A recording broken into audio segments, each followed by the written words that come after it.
An international law specialist says the United Nations should resolve the unfinished business of West Papuan self-determination. Melinda Janki has analysed the adherence to international law and the transferral of sovereignty over Papua from the Dutch to Indonesia in the 1960s. She says that under this process, Indonesia was obliged to grant an act of self-determination.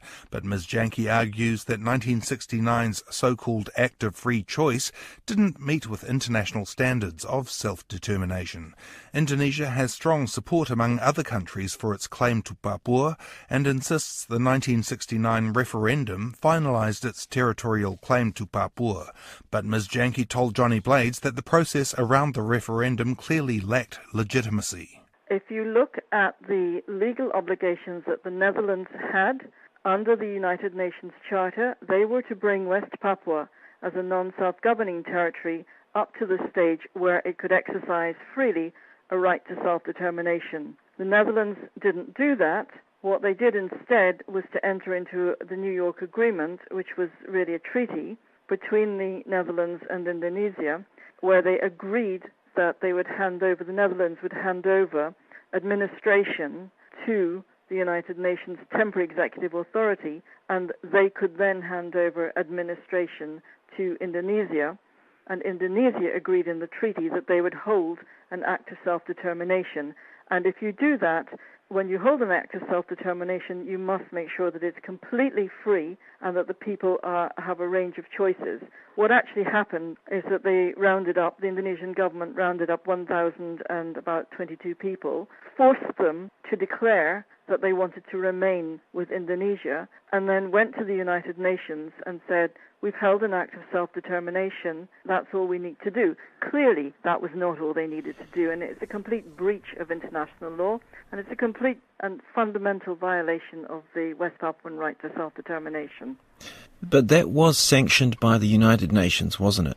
No, it was not sanctioned by the United Nations, and I think that this is one of the problems. No one has gone back and read the resolution. Actually, what happened was the United Nations Secretary-General decided that he would put before the UN the report of his own representative, and he would put before the UN the Indonesian report. And then the resolution, all it said was, this is Resolution 2504, which is what the Indonesians rely on, all that resolution says is that the United Nations General Assembly takes note of the report of the Secretary-General and acknowledges with appreciation the fulfillment by the Secretary-General and his representative of the tasks entrusted to them under the agreement of the 15th of August 1962 between the Republic of Indonesia and the Kingdom of the Netherlands concerning West New Guinea. So they're taking note of a report that says the Secretary-General has carried out his duties. And the duties of the Secretary-General were to advise, assist and participate in the arrangements for the Act of Free Choice. Well, Indonesia paid no attention to the advice.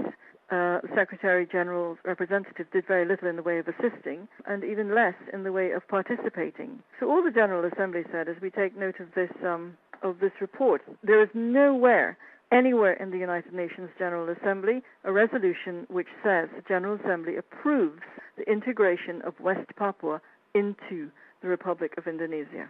So where does that leave the legality of the 1969 Act of Free Choice, and I suppose of the period that preceded it, that preparation period, as it were, the interim administration, that was sort of facilitated or at least sanctioned by the UN in terms of they agreed that there would be that period leading up to a referendum? Yes, so there was a treaty obligation on Indonesia to hold an act of self-determination within 7 years, and that's why they did it over a period of July, August, culminating with bringing these people in and forcing them to declare that they wanted to remain with Indonesia. But let's just have a look for a moment, or think for a moment, what an act of self-determination is. Number one, it's based on universal adult suffrage. That clearly didn't happen in this case. So it's automatically in breach of the UN resolution which sets out the process by which you have an act of self-determination. Number two, people have to be allowed to vote. No Papuan has ever voted for integration. There has never been an act of self-determination in Papua, in West Papua, in which people have been allowed to vote. All that has happened is this tiny group of people were coerced into declaring that they wanted to remain with Indonesia. The third thing is that you must have a range of choices, and these include independence, association with another state, or integration. Those choices were not offered to the Papuans. They were simply asked whether they would declare to remain with Indonesia. And Indonesian authorities were telling each assembly what the previous assemblies had done. There were 8 assemblies, and then they had to declare. And the debate took place in front of some very high-ranking Indonesian officials, including the Minister of Home Affairs, the person heading up the West Papuan provincial government, a brigadier general, and the chief of the information service. There is no way that you could say that was a free atmosphere in which to make a decision. And these officials weren't just observing. I mean, it's bad enough that they were there, but they were also telling the people what the right decision would be. So the governor told each assembly that they had already expressed their desire not to be separated from Indonesia, and therefore the assemblies had to declare that they wanted to remain with Indonesia. So there was no free vote. And this is set out in the UN report, and it's set out in the Indonesian report. How can this be resolved? Is this a matter for the UN? I think it definitely has to be a matter for the United Nations, because they were complicit in this. And I can tell you that when the vote came up in 1969, there were several countries who didn't agree with it. So it's really unfinished business, and the UN really does need to ensure that there is a free act of self-determination. If the Papuans have never exercised their right of self-determination, then all they've done is swapped one colonial authority for another colonial authority. Therefore, they still have a right of self-determination. West Papuans really do understand that they have a right to self-determination, and that they intend to keep on demanding that they are given the same right that everyone else has had.